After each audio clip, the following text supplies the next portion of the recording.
A white cup was placed on the table, filled with a pale liquid the prisoners did not recognize. And when the guard said nothing and simply walked away, several men stared at it as if it were a test. Because in the world they came from, no one drank this much milk unless something was wrong.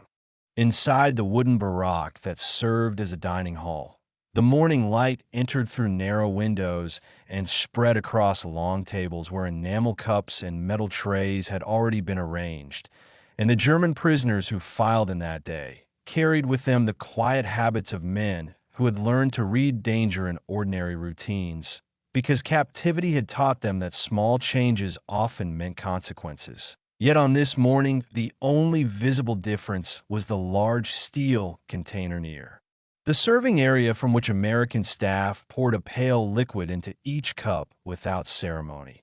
And as the first prisoners sat down, they lifted the cups cautiously, noticing the faint warmth against their fingers and the unfamiliar scent that did not resemble coffee, chicory, or thin soup, which were flavors they already associated with camp life. And several men exchanged glances filled with silent questions, since dairy in wartime Europe had been scarce, rationed, and often reserved for the sick. So the presence of fresh milk in such quantity felt strangely excessive, almost suspicious, and the memory of shortages back home shaped their expectations more strongly than the reality before them. Because many of these men came from cities where bombings had disrupted food supply chains and from farms where livestock had been lost or requisitioned. And therefore the idea that a prisoner might casually receive a full cup of milk in the morning contradicted everything they associated with war, deprivation, and hierarchy. Yet the guard showed no special attention and no speech accompanied the serving, which made the moment feel even more uncertain, as though the meaning of the drink was something the prisoners were expected to interpret on their own. Some prisoners leaned closer to the surface of the liquid and observed the thin layer of cream forming near the rim, noticing details that only men familiar with real milk would recognize, while others hesitated and allowed braver companions to taste first, because in unfamiliar environments, social proof often replaced official explanation. And when the first cautious sip produced no negative reaction beyond mild surprise at the richness, a slow ripple of acceptance moved along the benches. Though acceptance did not equal understanding, since several men quietly wondered whether this was intended for nutrition, for morale, or for some administrative reason they could not see, and the absence of explanation forced them to rely on personal interpretation, which varied widely depending on background, age, and previous experience with captivity. The atmosphere in the hall remained subdued, not because the drink was unpleasant, but because it challenged their expectations of how prisoners were normally treated, and this subtle psychological tension shaped the morning more than any spoken order could have done, since captivity was not only a physical condition, but also a mental framework built from assumptions about fairness, scarcity, and control. And when a routine contradicted those assumptions, the mind searched for hidden motives. So a few men diluted their milk with water from their canteens to make it feel more familiar, while others drank it slowly, as if testing whether generosity would be withdrawn just as quietly as it had appeared. And through these small gestures, one could see how war had trained them to treat even simple nourishment as something layered with meaning. Beyond the windows, the American countryside looked calm and distant, with open lands stretching beyond the fences and farm buildings visible far away. And this peaceful backdrop contrasted sharply with the internal calculations happening at the tables, because the prisoners were trying to reconcile two realities at once: the harsh logic of total war they remembered from Europe and the structured, regulated environment of American camps that followed rules shaped by international conventions. And although none of the men spoke openly about these thoughts, their careful drinking and measured reactions revealed how deeply wartime experience had influenced their perception, turning an ordinary cup of milk into a quiet moment of cultural and psychological adjustment, where nourishment, expectation, and uncertainty mixed together in a way that said more about the human side of captivity than any official report ever could. As the days passed, the presence of milk in the camp stopped being a single surprising event and instead became a quiet reference point in the prisoners' evolving understanding of their new environment. Because repetition in captivity often carried more meaning than isolated gestures, and when the same pale liquid appeared again at breakfast, sometimes warm and sometimes cool, depending on delivery, the men gradually shifted from suspicion to observation, trying to decode what this consistency revealed about the system around them. Since reliable food distribution suggested organization, supply stability, and a level of planning that contrasted sharply with the disrupted logistics many of them had witnessed in Europe, where trains failed to arrive, warehouses stood empty, and civilians often competed for the same limited resources as soldiers. Several prisoners who had grown up in rural regions began to recognize subtle differences in taste that hinted at fresh dairy rather than powdered substitutes, and this realization created private reflections about the agricultural capacity of the United States, because to men shaped by wartime scarcity, abundance itself could feel like a strategic message rather than a simple reality. And while no official explanation was given, the regularity of the servings communicated something indirectly about the host nation's resources, infrastructure, and confidence, which in turn influenced how the prisoners perceived their captors, not in terms of kindness or cruelty, but in terms of capability, since war had taught them that the side able to maintain supply lines usually held the long-term advantage. Conversations at the table slowly incorporated these observations, yet they remained careful and restrained, as prisoners understood that speculation could spread false hope or unnecessary worry. So their discussions focused on practical comparisons between past and present, on how nutrition affected energy during work assignments, and on how routine meals structured the rhythm of captivity. Because time in camps was often measured not by calendars, but by recurring activities like roll calls, work details, and meals. And when a meal contained something memorable, it anchored the day in a distinct way that broke monotony without creating disorder. Some older prisoners, especially those who remembered pre-war normalcy more clearly, treated the milk as a reminder of civilian life rather than as a symbol of policy, and they spoke quietly about farms, family kitchens, and the ordinary mornings that had once defined peace, which introduced a reflective tone to the barracks, since memory in captivity could be both comfort and burden. And the simple act of drinking something familiar sometimes reopened thoughts about distance from home, about how daily life elsewhere continued without them, and about how war separated people not only by geography, but by experience, creating invisible gaps between those inside camps and those beyond them. Meanwhile, the guards maintained a neutral professionalism that neither emphasized nor minimized these details, and this neutrality itself became part of the psychological landscape, because the absence of drama signaled that the system aimed for order rather than intimidation. And although the prisoners never forgot they were under control, they also learned to read the difference between strictness and unpredictability, which mattered greatly in preserving mental stability, since predictable environments allowed the mind to conserve energy otherwise spent on constant alertness. In this way, the recurring cup of milk quietly transformed from a curiosity into a marker of routine, from a suspicious novelty into a small element of daily structure. And while it never became the center of attention, it remained a subtle reminder that captivity in America followed a framework different from the total war conditions many had known before, a framework where logistics, regulation, and consistency shaped daily life as much as fences and guards did, and through these understated details, the prisoners gradually built a new mental map of their situation, one in which survival depended not only on endurance, but also on the ability to reinterpret ordinary things under extraordinary circumstances. As the routine of receiving milk continued, the prisoners gradually began to connect this daily detail to a larger picture of how food systems worked in the country around them.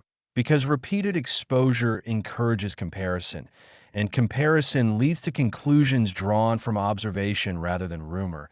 And many of the men had enough life experience to recognize that fresh milk required animals, storage, and fast transport, since dairy spoils quickly if mishandled, which meant that somewhere beyond the camp fences, there had to be functioning farms, delivery routes, and cooling methods that kept the supply usable.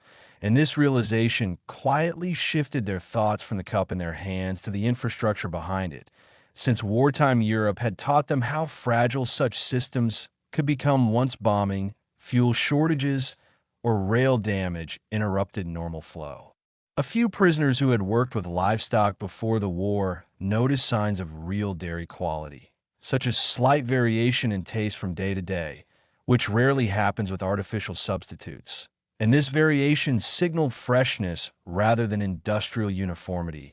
And while this did not impress them emotionally, it informed their understanding practically, because it showed that the camps were connected to civilian supply networks rather than isolated military reserves, and that connection implied planning at a regional scale rather than emergency distribution. At the tables, reactions remained measured. Yet the earlier hesitation had mostly disappeared, replaced by routine behavior where men drank without examining the liquid closely. And this change illustrated how quickly the human mind normalizes repeated experience once it proves safe, since survival in confinement often depends on conserving mental energy. And constant suspicion toward harmless details would exhaust anyone over time. Some prisoners also began to associate the milk with physical effects rather than symbolic meaning, noticing that it provided steady energy during labor assignments and reduced hunger between meals. And this practical benefit gave the drink a functional role in their day, since nutrition mattered when work details required stamina. And seeing a direct link between food and strength made the item easier to accept without overthinking its presence. Conversations shifted toward everyday matters, such as which foods were most filling or how meals compared to what they remembered from civilian life. And this grounded focus reflected adaptation, because once something stops feeling unusual, it becomes part of ordinary discussion rather than a topic of analysis. An ordinary discussion is often a sign that the mind has categorized an experience as safe and predictable. The guards continued their neutral service, neither highlighting the milk nor restricting it in visible ways. And this consistency reinforced that the drink was part of standard provisioning, not a reward or experiment. And when an action remains steady without explanation, people eventually treat it as background rather than signal. For the prisoners, this steady presence did not change the fact of captivity, yet contributed to the structured rhythm that defined each day. And structured rhythms help people endure long periods of uncertainty, because they create mental anchors, small points of predictability that divide time into manageable segments. By this stage, the milk had completed its transition from curiosity to routine. And this transition revealed how adaptation works quietly through observation and repetition, showing that even in confinement, people continue to learn about the systems around them, not through speeches or orders, but through ordinary details that appear again and again, until they form part of the accepted landscape of daily life. As the steady routine continued, and the presence of milk no longer drew attention at the tables, the prisoners began to place it mentally among the predictable elements that shaped each day, because life in confinement often becomes a sequence of repeated patterns, And once a detail proves reliable, it turns into a marker of structure rather than a subject of curiosity. And for men who had lived through chaotic supply conditions before capture, structure itself carried value, since it allowed them to anticipate what the next hour might look like. And anticipation reduces strain more effectively than constant uncertainty. They noticed that milk appeared most often at certain meals and not randomly, which suggested planning rather than surplus disposal. And this planning indicated that the camp kitchens followed nutritional guidelines rather than improvising, and nutritional planning in large facilities usually reflects policy designed to maintain health and order. Since a population that eats regularly tends to remain more stable than one facing irregular rations, and stability mattered in environments where hundreds of men lived close together. Some prisoners assigned to work details near storage areas observed how milk containers were handled carefully and rotated quickly, implying that freshness mattered. And this careful handling contrasted with preserved foods that could sit on shelves for long periods. And the difference between perishable and non-perishable items quietly demonstrated how varied supply chains supported daily life, since each type of food followed its own path from source to table. The men also recognized that milk connected directly to agriculture in the surrounding regions, because dairy requires local production more than distant shipping, and seeing it regularly suggested that farms nearby were active and capable, and this realization added another piece to their mental map of the country around them, showing that not every part of the nation experienced wartime strain in the same way, since geography influences supply as much as policy does.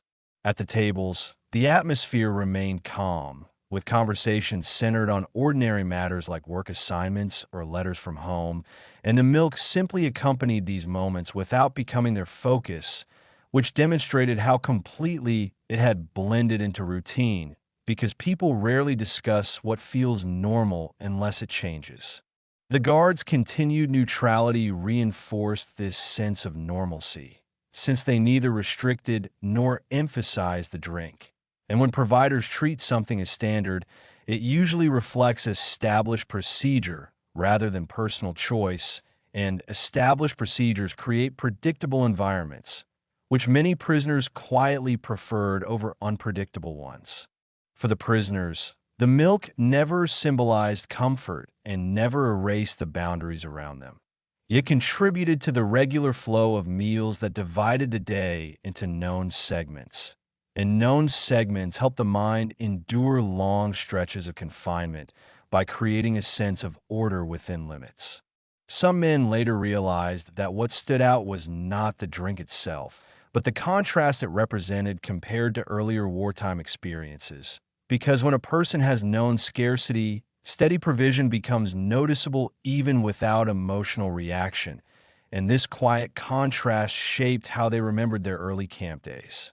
By this point, the milk had become just another part of how things worked, and this acceptance illustrated how adaptation often happens without announcement, through repeated exposure that turns unfamiliar practices into expected routine, showing that even small details can reveal how a system functions when observed over time. As their time in the camp extended and daily routines settled into long repetition, some prisoners began to view the steady presence of milk not as an isolated detail, but as one small sign of how the surrounding society organized its resources, because regular access to fresh dairy requires coordination between farms, transport, storage, and kitchens, and each step must function reliably for the final cup to reach a table. And men who had seen supply systems collapse during the war understood how many points along that chain could fail under pressure, which made the continued delivery of a perishable item quietly informative rather than impressive. They recognized that milk could not be stored the way canned or dried goods could, meaning it had to move from producer to consumer within limited time, and this reality implied active local agriculture and dependable delivery routes. And even without seeing the farms themselves, The prisoners could infer their existence from the pattern of meals, since food on a tray often reflects invisible systems beyond the fence. A few prisoners with rural backgrounds reflected privately on how dairy farming shapes daily schedules, from early milking to quick distribution. And these thoughts connected their present experience to memories of civilian life, not in a nostalgic way, but in a practical comparison between how food systems operate under different conditions. And such comparisons help them understand that wartime experiences varied widely depending on geography. At the same time, the men did not attach emotional meaning to the milk because captivity trained them to separate observation from interpretation, and they understood that camp authorities aimed to maintain health and order according to regulations, not to send messages through food. And this practical mindset helped maintain balanced expectations, since reading too much into small details could lead to disappointment. The routine of drinking milk eventually required no thought at all. And when an action requires no thought, it has fully entered habit. And habit is a powerful adaptation tool in confinement because it conserves mental energy for matters that truly require attention, and conserving energy matters when days follow similar patterns for long periods. Some later recalled that what remained in memory was the contrast between what they expected before arrival and what they encountered after, because expectations shaped by scarcity do not disappear instantly. And when reality differs, the mind takes time to adjust, and that adjustment process often becomes part of how people remember events. The guards and staff continued their steady, unemotional service, and this consistency reinforced the idea that meals followed regulation rather than mood, and regulated environments, while restrictive, are often easier to navigate than unpredictable ones, since predictability allows planning even within limits. For the prisoners, the milk never changed their status and never softened the fact of confinement. It contributed to the daily structure that divided time into recognizable segments. And recognizable segments help people endure long stretches by making days feel measurable rather than endless. By this stage, the milk had lost any sense of novelty and existed only as part of the system they now understood. And this understanding came entirely from observation and repetition rather than instruction, showing how people learn about their environment through ordinary experience. In this way, a simple cup of milk became a small window into how agriculture, transport, and regulation supported daily life in one part of the world during wartime, and for men paying attention to the details around them. Even a routine drink could quietly reveal how different systems function beyond the boundaries they could see. In the end, the milk did not change their circumstances, did not reduce the limits of captivity, and did not carry any hidden intention. Yet it remained one of those small details where expectation met a different reality. Because many of the prisoners came from places where dairy had become scarce, rationed, or reserved for specific needs. And encountering it regularly inside a camp challenged the assumptions they had formed during years of total war, showing them that daily life in another country could operate under different conditions even during the same global conflict. What began as hesitation gradually turned into quiet understanding, as repeated exposure showed that the drink was simply part of a structured food system shaped by local agriculture and organized supply. And this shift from suspicion to routine illustrates how people adapt through observation, replacing assumption with practical interpretation. Since practical interpretation helps the mind stay steady in unfamiliar environments. For the prisoners, the lesson was not about liking or disliking milk, but about recognizing that ordinary habits often reflect resources and infrastructure more than intention, and seeing this firsthand offered a clearer view of the society around them, built from daily experience rather than official explanation. Over time, the milk blended fully into the background of camp life, Yet the memory of their first surprise sometimes remained, because first impressions tend to anchor memory, especially when they involve basic needs like food and drink. And those early impressions later helped shape how some men describe their captivity in personal accounts. Many physical traces of POW life faded after the war, but memories of routine details lasted longer. And small moments like these contributed to how former prisoners explained the contrast between expectation and reality, not through dramatic events, but through ordinary experiences that revealed cultural differences. And so the story of a simple cup of milk settles as a modest example of how adaptation works, showing that even in confinement, people continue to observe, compare, and learn, and that history is often experienced through quiet daily details as much as through major events, with an ordinary drink quietly illustrating how different worlds can meet across a table during time of war. Thank you for spending this time here. If these quiet, true World War II stories matter to you, subscribing helps this channel continue.